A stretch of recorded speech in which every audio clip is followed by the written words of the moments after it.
শালমের পক্ষ থেকে যে ফ্রি মেডিকেল ক্যাম্প অনুষ্ঠিত হচ্ছে এটি পঞ্চম অনুষ্ঠান এবং কুতুবপুরের জন্য দ্বিতীয় অনুষ্ঠান। বিএনপি জাতীয় নির্বাহী কমিটির অন্যতম সদস্য জনাব শাহ আলম ভাই তারেক রহমান সাহেবের নির্দেশক্রমে এই ফ্রি মেডিকেল ক্যাম্প অনুষ্ঠানটি আয়োজন করছেন। আপনারা জানেন যে 5 আগস্ট পরবর্তী আমাদের চেয়ারম্যান জনাব তারেক রহমান সাহেবের স্পষ্ট নির্দেশনা ছিল যে জনগণের পাশে থেকে জনগণের কাজ করা।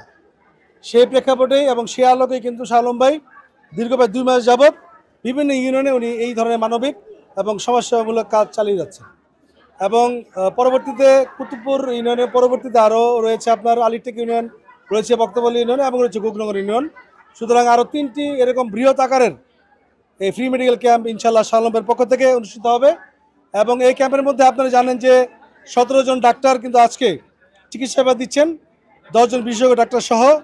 এবং আমরা আশা করি যে আজকে প্রায় 3000-এর মতো রুগী হয়তো বা ইনশাআল্লাহ এই ক্যাম্পের মাধ্যমে তাদের স্বাস্থ্যসেবা নিতে পারবেন এবং স্বাস্থ্যসেবার পাশাপাশি তারা ওষুধও নিতে পারবেন। আমরা কিছু বেসিক মেডিসিন এখানে রেখেছি মানুষদের দেওয়ার জন্য। এবং আপনি এটাও নিশ্চয়ই জানেন যে বরাবরের মতো এবারও কিন্তু শাহ আলম ভাই যদি কারো টেস্টের প্রয়োজন হয় রোগ নির্ণয়ের ক্ষেত্রে, সেক্ষেত্রে 50% ডিসকাউন্ট কিন্তু ব্যবস্থা রেখেছেন। বসুন্ধরা টিস্যু, অশুদ্ধতার বিরুদ্ধে এক বিন্দুও ছাড় নয়। সেই ডিসকাউন্টের যে অর্থ সেটা উনি নিজে পরিশোধ করবেন।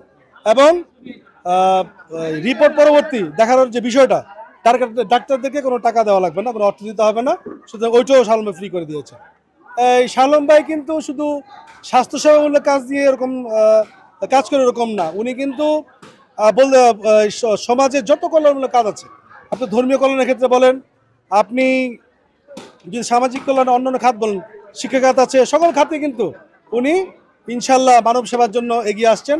এবং যেহেতু উনি বিএনপি রাজনীতি করেন, খালেদা জিয়াকে নেত্রী হিসেবে মানেন, ওনার আদর্শিক নেতা হচ্ছে শহীদ প্রেসিডেন্ট জিয়া রহমান সাহেব, এবং উনি অবশ্যই তারেক রহমান সাহেবের নির্দেশনা কাজ করে থাকেন। সেই হিসেবে উনি তাদের নির্দেশক্রমে বিএনপির হয়ে ইনশাল্লাহ সমাজসেবামূলক কার্যক্রম চালিয়ে যাচ্ছেন। ভবিষ্যতে ইনশাল্লাহ বিএনপির হয়ে উনি আরও অনেক বেশি সমাজসেবামূলক কাজ ইনশাল্লাহ করবেন। আসলে সামাজিক কর্মকাণ্ডগুলো কিন্তু বিং এ হিউম্যান, আমি মনে করি যে সকলেরই তো সামাজিক কর্মকাণ্ড করা উচিত।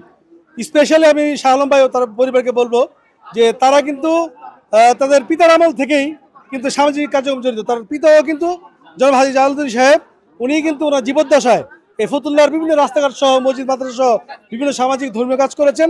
তারই পরিক্রমায় তার সন্তান হিসেবে শাহ আলম ভাই, তার ভাই বোন সহ সকলে কিন্তু ফতুল্লাবাসীর উন্নয়নের জন্য কাজ করছেন।